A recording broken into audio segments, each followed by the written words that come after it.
नमस्कार दोस्तों, मैं राजित आपका अपने YouTube चैनल पे बहुत बहुत स्वागत करता हूं। आज दोस्तों हम जानेंगे पेट पेट 2025 के बारे में। क्या है इसका सिलेबस, क्या है इसकी डिटेल नोटिफिकेशन। तो आइए दोस्तों, बिना देरी के वीडियो को स्टार्ट करते हैं और पूरा स्टेप बाय स्टेप इसको समझते हैं।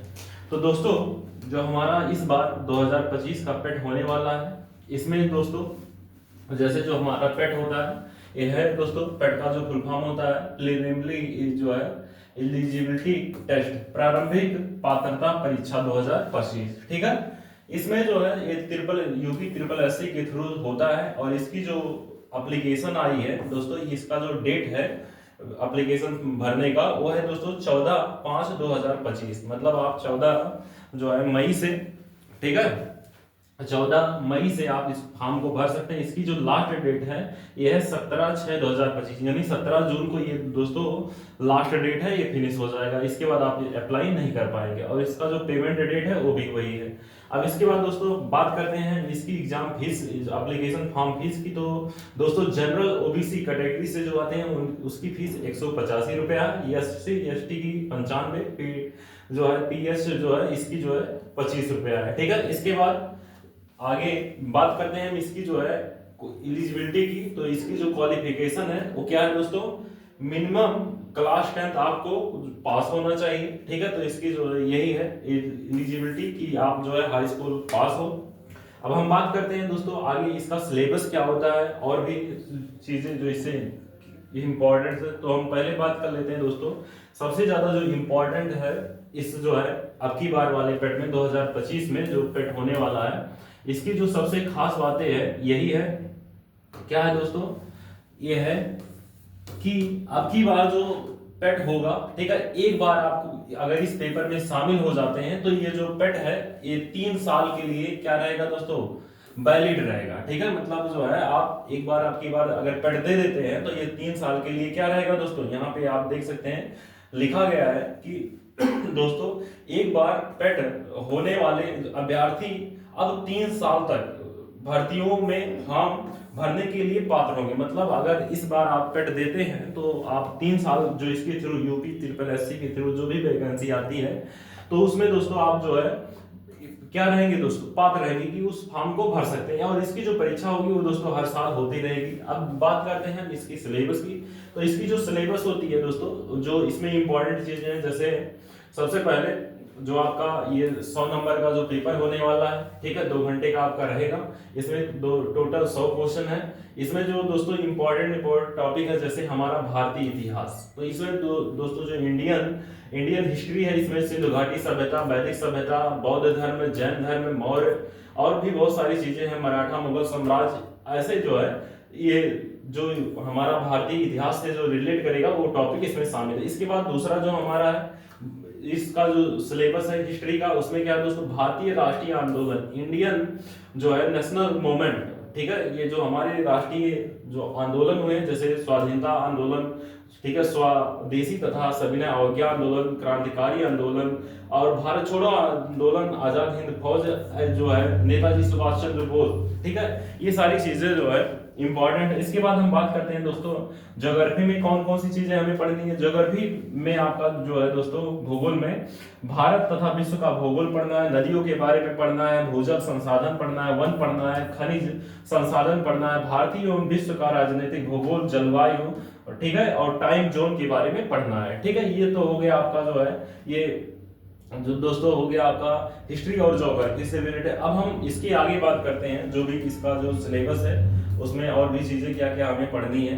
तो यहाँ पे आप देख सकते हैं इसके बाद हमें क्या क्या पढ़ना है दोस्तों, हमारा जो है इंडियन इकोनॉमी, ठीक है, भारतीय जो है अर्थव्यवस्था, इंडियन इकोनॉमी में हमें क्या क्या पढ़ना है, योजना तथा जो है पंचवर्षीय योजना पढ़ना है, मिश्रित अर्थव्यवस्था, निजी अर्थव्यवस्था, सार्वजनिक अर्थव्यवस्था। इसके बाद दोस्तों हरित क्रांति क्या होता है, दुग्ध एवं जो है ऑपरेशन फ्लड क्या होता है, बैंकों का राष्ट्रीयकरण क्या होता है, ठीक है। और इसके बाद दोस्तों 1991 से आर्थिक सुधार तथा उसके बाद की अर्थव्यवस्था। इसके बाद दोस्तों वर्ष 2014 की पश्चात आर्थिक सुधार क्या क्या हुआ, जैसे कृषि सुधार हुआ और जो है ढांचागत सुधार हुआ, इसके बाद दोस्तों आर्थिक सुधार हुआ, जीएसटी आई, ठीक है। ये सारी बहुत सी चीजें हमें पढ़नी है। पांचवा जो हमारा टॉपिक है दोस्तों, ये 5 नंबर का है, ये दोस्तों भारतीय संविधान एवं लोक प्रशासन, Indian constitution and public administration, ठीक है। तो ये आपका जो भारतीय संविधान एवं लोक प्रशासन से रिलेटेड कौन कौन से टॉपिक हैं, तो सबसे पहले आपको पढ़ना दोस्तों इंडियन कॉन्स्टिट्यूशन, भारतीय संविधान। भारतीय संविधान जो कि बहुत ही इंपॉर्टेंट है दोस्तों। भारतीय संविधान की मुख्य विशेषताएं पढ़ना है, राज्य के नीति निर्देशक तत्व जो है, उसके बाद मौलिक अधिकार पढ़ना है, संसदीय जो है प्रणाली पढ़ना है, संघीय प्रणाली क्या होता है, ठीक है, न्यायिक ढांचा क्या होता है, सर्वोच्च न्यायालय उच्च न्यायालय से रिलेटेड, जिला प्रशासन क्या होता है, स्थानीय निकाय तथा पंचायती राज संस्थाएं क्या होती है, ये भी 5 नंबर का है। इसके बाद दोस्तों जो हमारा अगला टॉपिक है वो सामान्य विज्ञान से, इसमें दोस्तों आप सब जानते हैं क्या क्या पढ़ना है, भौतिक विज्ञान, रसायन विज्ञान और जीव विज्ञान पढ़ना है। इसके बाद दोस्तों हमें अंकगणित में क्या क्या पढ़ना है, अंकगणित जो है ये आप में अर्थ में जो है अर्थमेटिक से रिलेटेड है। इसमें जो है दोस्तों आपको पूर्ण संख्या, भिन्न, दशमलव, परसेंटेज, ठीक है, और इसके बाद वर्ग, वर्गमूल, घातांक, करड़ी, औसत, ठीक है, ये सारी चीजें पढ़नी है। अब हम ये भी आपका 5 नंबर का आता है, ठीक है, ये भी 5 नंबर का आता है। इसके बाद समान हिंदी जो भी जो है 5 नंबर का आता है। इसमें दोस्तों क्या क्या है, समान हिंदी जनरल हिंदी में संधि है, उसके बाद दोस्तों विलोम शब्द है, पर्यायवाची है, इसके बाद लिंग है और मुहावरे, लोकवृत्तियां, ठीक है, आदि है। इसके बाद दोस्तों 5 नंबर का आपका इसमें पूछा जाएगा जनरल इंग्लिश, जिसमें दोस्तों अंग्रेजी आपका व्याकरण अच्छे से क्लियर होना चाहिए, अपठित गद्यांश पर आधारित क्वेश्चन आएगा। इसके बाद हम बात करते हैं रीजनिंग के। रीजनिंग में वर्बल नॉन वर्बल से रिलेटेड रहेगा। इसमें दोस्तों आपको जो है क्रम एवं रैंकिंग, संबंध, ठीक है, कैलेंडर और जो है दोस्तों पासा और कारण और प्रभाव, कोडिंग, डिकोडिंग और भी बहुत सारी जो है टॉपिक इसमें इंक्लूड है। समसामयिकी, इसमें क्या क्या पढ़ना है, करंट अफेयर आपको पढ़ना है। करंट अफेयर आपका 10 नंबर का पूछा जाएगा, ठीक है, तो करंट अफेयर आपको अच्छे से तैयार करना है। इसके बाद दोस्तों हम भारतीय जागरूकता, ठीक है, जनरल अवेयरनेस में क्या क्या पूछा जाएगा दोस्तों, भारत के पड़ोसी देश, देश राजधानी, मुद्रा, इसके बाद दोस्तों राज्य केंद्र शासित प्रदेश, भारतीय संसद, राज्यसभा, लोकसभा, विधानसभा, ठीक है। इसके बाद राष्ट्रीय एवं अंतरराष्ट्रीय दिवस, इसके बाद विश्व संगठन एवं उसके मुख्यालय, पर्यटन स्थल, इसके बाद दोस्तों भारतीय कला संस्कृति और भारत एवं विश्व के खेल जो भी है, ये सारे टॉपिक आप इसमें पूछे जाएंगे। इसके बाद जो हमारा लास्ट टॉपिक है वो क्या है दोस्तों, उसको हम देखते हैं। लास्ट टॉपिक हमारा क्या है, इसको हम पहले क्लियर कर देते हैं, ठीक है। ये आपका फिनिश हो गया। लास्ट टॉपिक हमारा क्या है, लास्ट टॉपिक हमारा है दोस्तों, लास्ट टॉपिक हमारा है,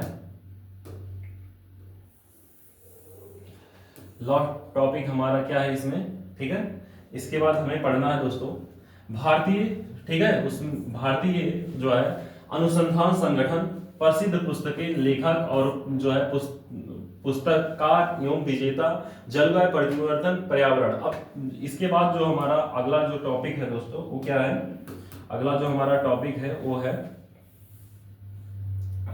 ये 10 नंबर का पूछा जाता है। क्या है दोस्तों, अपठित हिंदी गद्यांश का विवेचन और विश्लेषण करना, ये 10 नंबर का पूछा जाता है दोस्तों, ठीक है। इसके बाद ग्राफ से रिलेटेड रहेगा, ये भी 10 नंबर का रहेगा, प्रत्येक पर 5 अंक जो है निर्धारित रहेगा। ग्राफ से ग्राफ की व्याख्या करिए, उसका विश्लेषण करिए। इसके बाद दोस्तों जो आपका लास्ट टॉपिक है, ये भी 5 क्वेश्चन रहेगा, 10 नंबर का पूछा जाएगा। ये है दोस्तों तालिका की व्याख्या एवं विश्लेषण, ठीक है, तालिका से रिलेटेड आएगा। तो दोस्तों ये जो है पेट का जो पूरा सिलेबस है ये आपका यहीं से है, ठीक है। तो ये आपको अच्छे से समझ में आया होगा। तो दोस्तों यदि ये पूरी जानकारी आपको अच्छी लगी हो तो हमारे इस वीडियो को लाइक करिए, अपने दोस्तों के साथ शेयर करिए और हमारे चैनल को सब्सक्राइब करिए। धन्यवाद दोस्तों।